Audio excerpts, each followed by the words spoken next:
अदबन गुजारिश करता हूँ कि वो सामने के हिस्से में आ जाए।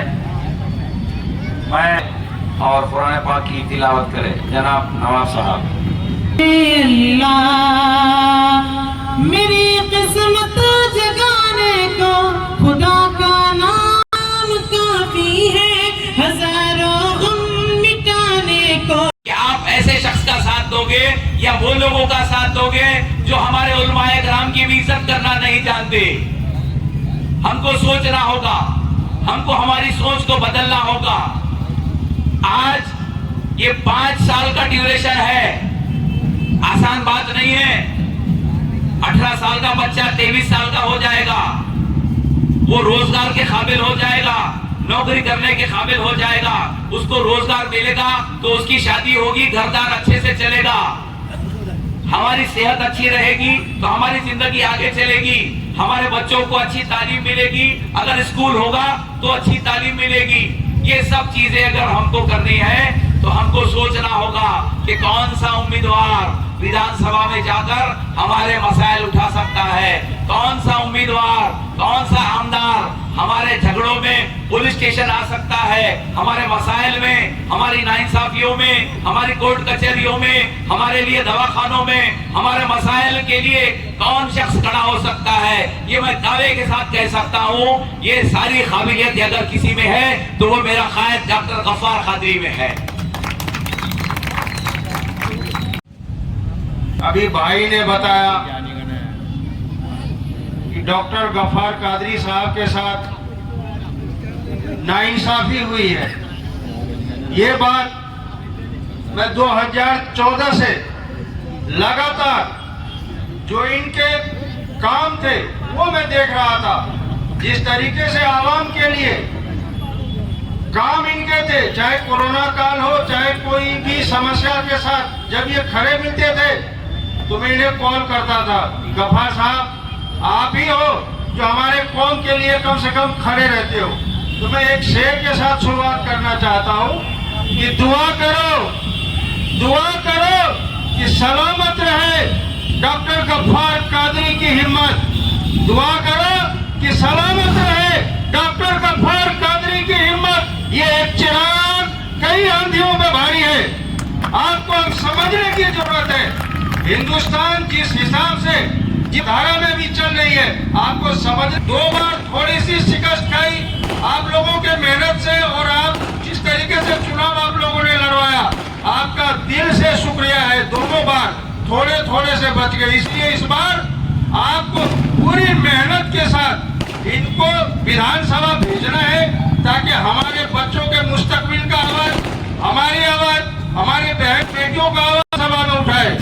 यहाँ जिस तरीके से 10 साल से लगातार आपने जिसे चुन करके भेजा, आज वो विकास के नाम पे, आवाम के काम के नाम पे, किसी नाम पे गिरबान खींच करके इसे बाहर कर दूंगा। तो मैं आज पूछना चाहता हूँ कि कितने स्कूल बन गए, कितने हॉस्पिटल बन गए, कितने रोड आपके नाले गलियों के बन गए। तो सवाल यह है कि आपको पूछने का आपका हक है, आप पूछिए जो 10 साल में हमारे बच्चों के लिए आपने जो वादा किया, कितने वादे हमारे पूरे हुए। आपको जवाब आएगा कोई वादा पूरा नहीं हुआ। फिर ऐसे आदमी को क्यों चुनना? चुनने के लिए हमारे पास डॉक्टर कादरी साहब है, आप इनको चुने। बार बार आवाम का हवाला दे करके आप अपने वोट का बिखराव न करें, कहीं न कहीं कोई तीसरा फायदा उठा ले जाएगा। इसीलिए एकजुटता के साथ आपको रहना है और 20 तारीख को 5 नंबर का बटन दबा करके डॉक्टर गफ्फार कादरी साहब को विधानसभा भेजना है। आप भेजेंगे इंशाअल्लाह। मैं कहता हूं जीतने के बाद डॉक्टर गफ्फार कादरी के जितने भी वादे हैं वो पूरे होने का पूरा 100% वादा करके जाता हूं। लेकिन आपने क्या ऐसा काम तो किया नहीं। कोई एक युवा के लिए हो, जवान के लिए हो, व्यापारी के लिए हो, महिलाओं के लिए हो, किसी के लिए भी एक अच्छा काम वो बता दे, जलील साहब मैं मान जाऊंगा। कोई भी काम नहीं किया, सिर्फ जेब भरने के सिवा। जेब उसने खूब भरे हाथ दबा के पूरे 10 साल के दौरान। वो आप लोगों को पता लगा होगा कि पहले क्या था अब क्या है। तो ये फर्क समझते हुए आपको इस बार 20 तारीख को 5 नंबर का बटन दबाना है और हमारे गफ्फार कादरी साहब को विधानसभा भेजना है। एक आवाम के एक आदमी भेजना भ्रष्टाचारियों को मत भेजना, ईमानदार को आप भेजो, जिसे अल्लाह ने हर चीज से नवाजा है। किसी चीज की जरूरत नहीं है, बस दिल में एक ख्वाहिश है कि मैं आवाम का काम करूं, आवाम के लिए काम करूं। इसलिए 20 तारीख को आपको 5 नंबर का बटन दबाएंगे इंशाअल्लाह, दबाएंगे इंशाअल्लाह। आवाजों में दम नहीं है, दबाएंगे इंशाअल्लाह। गफ्फार कादरी साहब विधायक बनेंगे, गफ्फार कादरी साहब एमएलए बनेंगे। इंशाअल्लाह आपके मुस्तकबिल का भी ख्याल रखा जाएगा और जितने भी वादे डॉक्टर गफ्फार साहब कादरी करेंगे इंशाअल्लाह आपका पूरा करने का वो काम करेंगे। शुक्रिया। खान साहब जो दिल्ली से आते हैं, ये सिर्फ और सिर्फ हमारी हमदर्दी में आए हैं। हमारे साथ जो नाइंसाफ़ी हुई है, हमें इंसाफ दिलाने की कोशिश करने के लिए आए हैं। वो इंसाफ की भीख मांगने के लिए हमारे बीच आए हैं।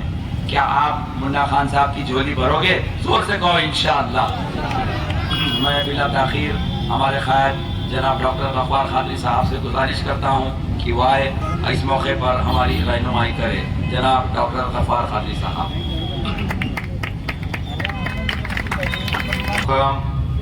मुन्ना खान साहब, देखो सियासत में हमने बहुत लोगों को आगे बढ़ाया। वक्त भी क्या चीज होती है कि जिनको हमने सियासत में आगे बढ़ाया वो आज भाग गए।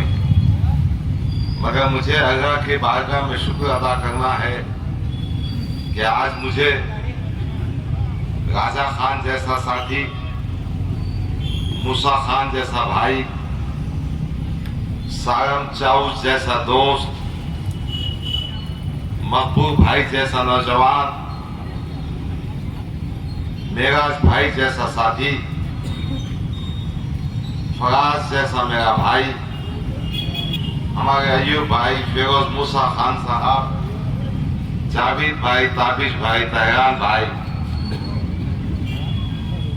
हमारे फिरदौस भाई, सामने बैठे हुए कुछ लोग,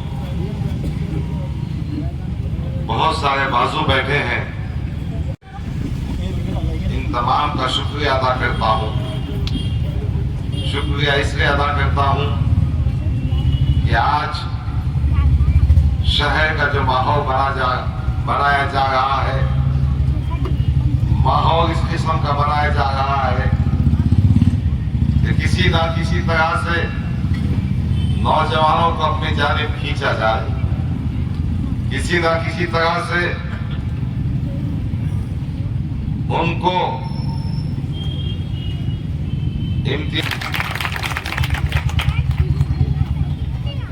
10 साल मजलिस में था, मजलिस की हिस्ट्री से वाकिफ हूं, किसके साथ क्या हुआ वो भी सुनाना चाहता हूं। 2014 में असेंबली के इंतखाबात में उस वक्त अकबरुद्दीन अवैसी साहब आए थे। 2015 में इमीडिएट आज औरंगाबाद शहर में आए हैं। इम्तियाज जलील तू 5 साल मेरे था, 10 साल 5 साल MP था, फिर तेरे को क्या जरूरत पड़ी अकबरुद्दीन अवैसी को बुलाने की? क्या जरूरत पड़ी अकबरुद्दीन अवैसी साहब को दावत दी जाए? अपने आप को महाराष्ट्र का अवैसी कहने वाला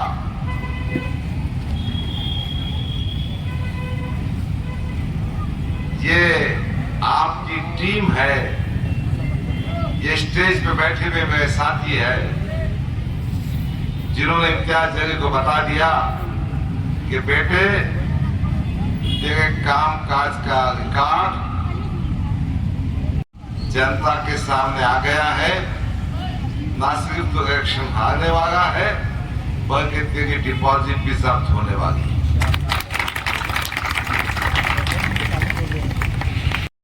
उस वक्त जावेद कुरैशी जो पार्टी का फाउंडर मेंबर था, जिसने मजलिस को यहाँ लाया था, जुमा का दिन था, नमाज के बाद उन्होंने मुझसे कहा जावेद कुरैशी को हम पार्टी में लेंगे तो कैसा होगा। मैंने कहा ठीक बात है, कुछ वोट बढ़ जाएंगे, जीत में अपने को मदद होगी। तो मुझसे कहा क्या मेरे साथ इंदिरा में पहुंचा। असदुद्दीन अवैसी साहब ने कहा जावेद कुरैशी आ चुके हैं, आप इनसे गले मिल लीजिए। मैंने जावेद कुरैशी से गले मिला, मेरी अपनी भाषा में कहा अरे आ गया क्या तू। वो जो एग्जैक्ट वर्ड्स मैं बोल नहीं सकता। थोड़ी देर के बाद मैंने देखा एक साहब ने उनको चप्पल लाकर दी। मालूम यह हुआ था कि जब बैरिस्टर असदुद्दीन अवैसी साहब जावेद कुरैशी के मकान पहुंचे, ये इनका मोतखिद था, भक्त था, ये बहुत जज्बात में आ गया और नंगे पांव इनके साथ निकल गया। हत्ता के स्टेज पर उसको चप्पल लाकर देने की पड़ी और उसी स्टेज से असदुद्दीन अवैसी ने कहा था कि मेरा भाई जावेद कुरैशी मेरे सीने से रख गया है, अब मौत ही हमको जुदा करेगी, या तो वो मेरे कांधों पे जाएंगे, जाऊंगा, हमारी दोस्ती और मोहब्बत अटूट रहेगी। स्टेज से कहा था जबींदा के, आप सब गवाह होंगे।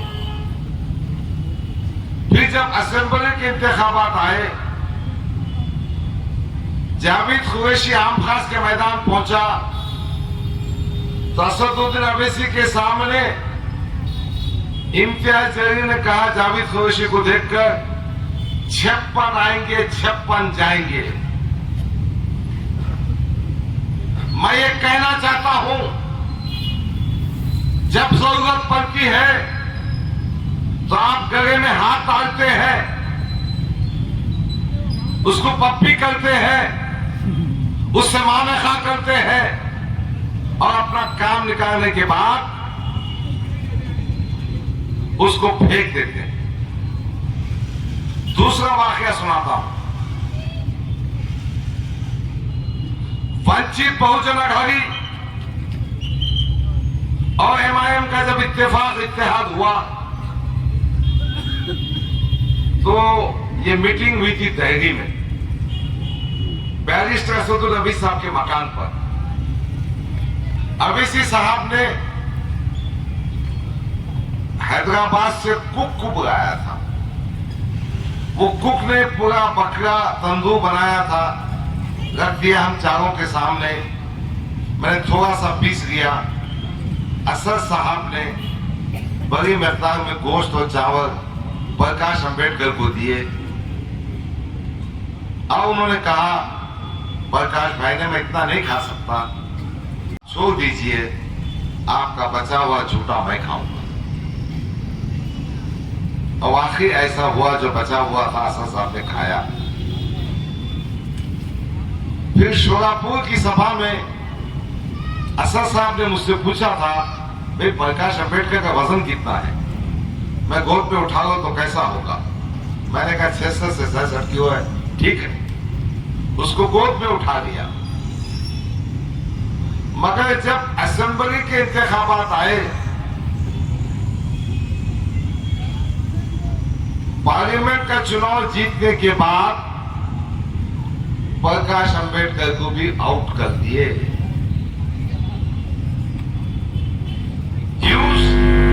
प्रकाश अंबेडकर साहब का भी ये हाल कर दिया। जब आपका वक्त पड़ता है, काम पड़ता है, तो आप झूठा भी खाते हैं और गोद में भी उठाते हैं। एक और वाकया सुनाता हूं। अज्जू पहलवान इस शहर में रहते हैं, आप वाकिफ हैं। अज्जू पहलवान इस शहर में रहते हैं। पार्लियामेंट की सीट निकालना बहुत जरूरी था।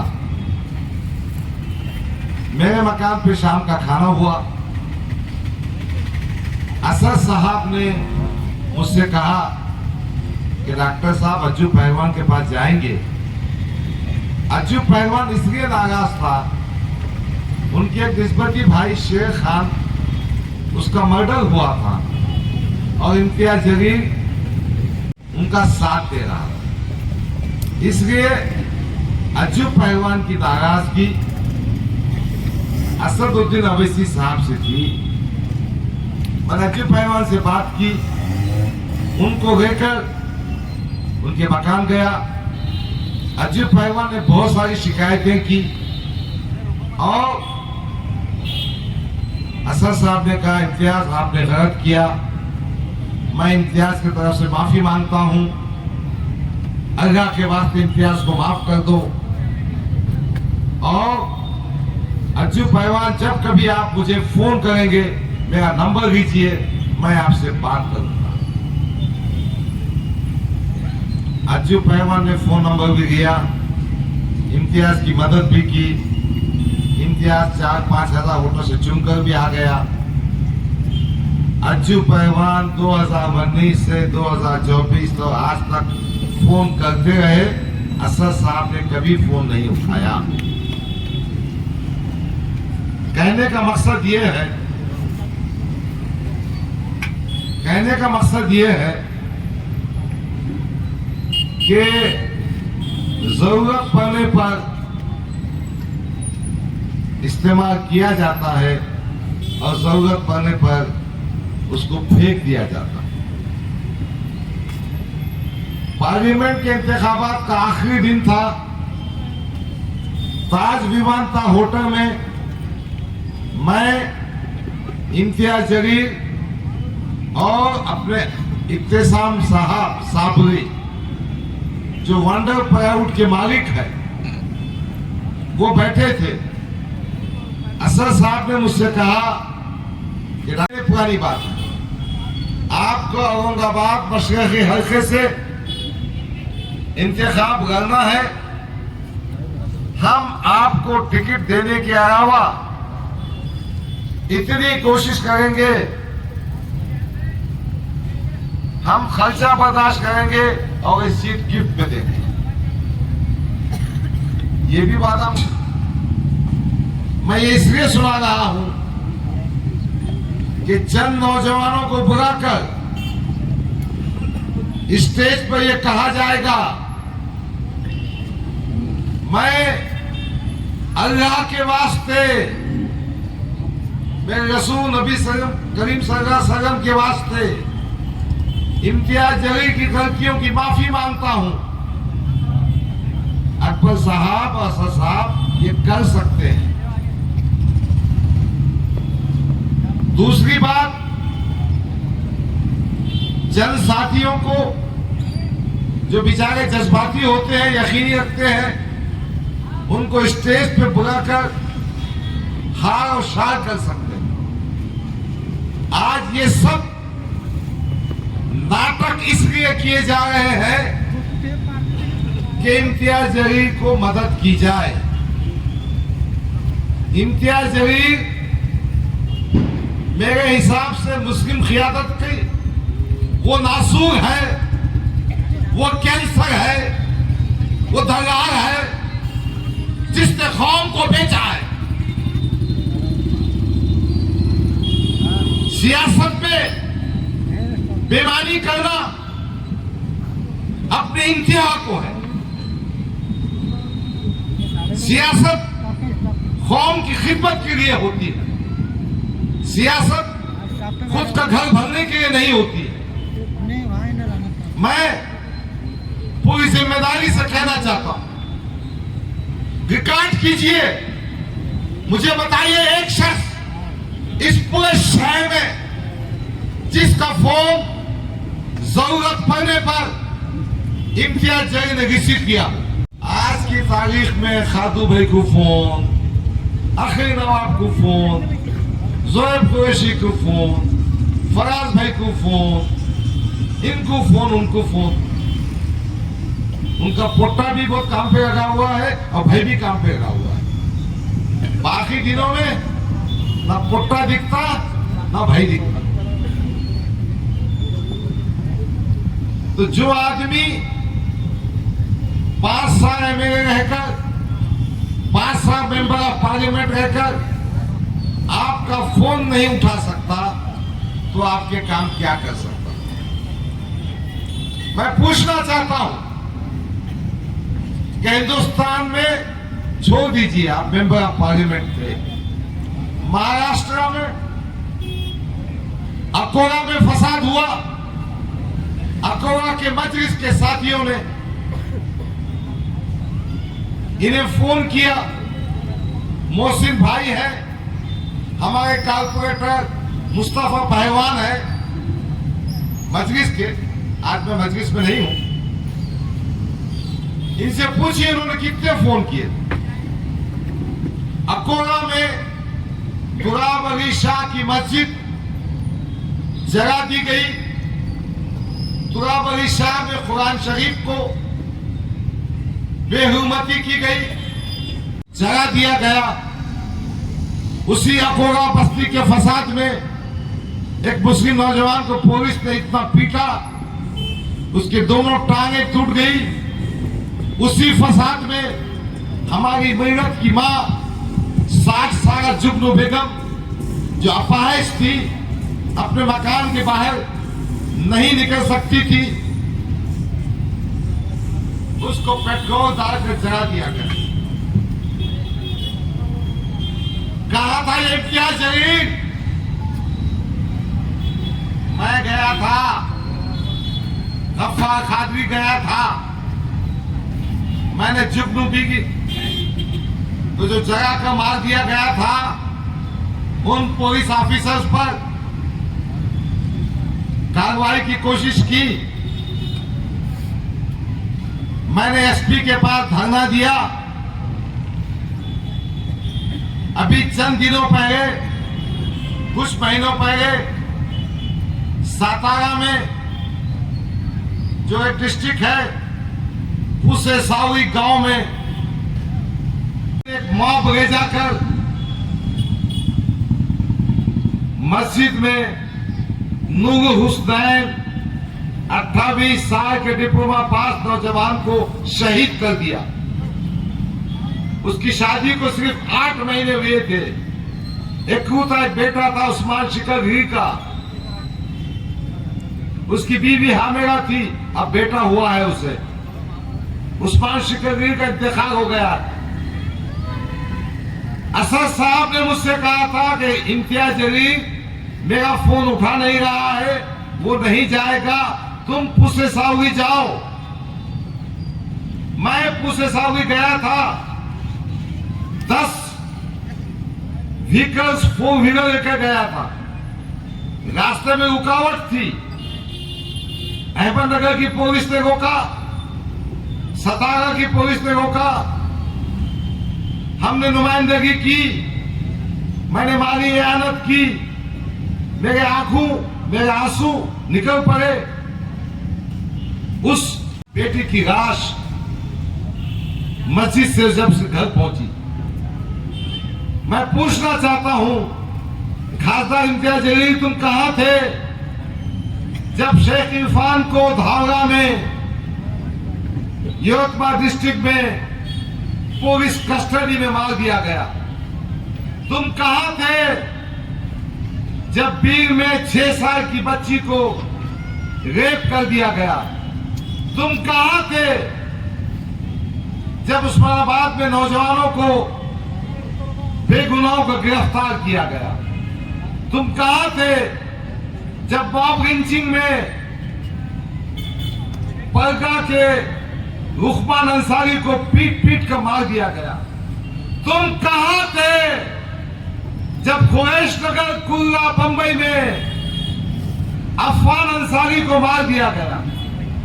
इन सब मुकामात पर मैं पहुंचा अपने खर्चे के साथ, अपनी टीम के साथ नुमाइंदगी की, और जब पार्टी के टिकट की बात आती है तो इम्तियाज जलील को दिया जाता है। यकीनन पार्लियामेंट के 5 टिकट तुमने उस्मानाबाद में दिए, साउथ सेंट्रल बंबई में दिए, भिवंडी में दिए, पूना में दिए। टिकट बांटने का काम, पैसे जमा करने का काम, मांडोगी का काम इम्तियाज जलील ने करना, और फिर पार्टी की शफकत और मोहब्बत भी इस पे होना। मैं बात कर रहा था पुलिस में नुमाइंदगी करने की। एक नुमाइंदगी मैंने देखा, वो जो बकरीद की ईद हुई थी ना, कुछ जानवर पकड़े गए थे, तो इम्तियाज जलील साहब ने जिंसी पुलिस स्टेशन में जाकर नुमाइंदगी की थी। मैंने बोला भाई थोड़ा समझ आ गई, शायद थोड़ा सुधरने की बात दिखती है। बाद में मालूम ये हुआ कि वो गए थे उनके हकीकी भांजे को छुड़ाने के वास्ते, और पीआई से कह रहे थे कम से कम ये बच्चे को छोड़। अगर सियासत सिर्फ खुद के भांजे बेटे के लिए करना है तो ऐसी सियासत पर लानत है। आप इसलिए आमदार और खासदार नहीं बने कि हमारे बच्चों के मुस्तकबिल से खेल सके। देखिए, एक सांसद की ताकत, एक विधायक की ताकत इतनी होती है। अगर ये गरीब मुसलमानों ने, ये नौजवानों ने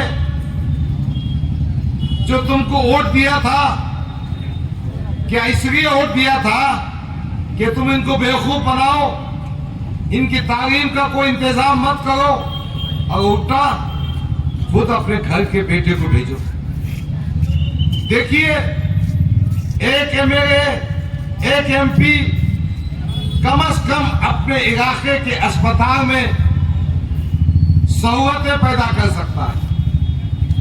घाटी की हालत क्या है, मिनी घाटी की हालत क्या है, कॉर्पोरेशन के अस्पतालों की हालत क्या।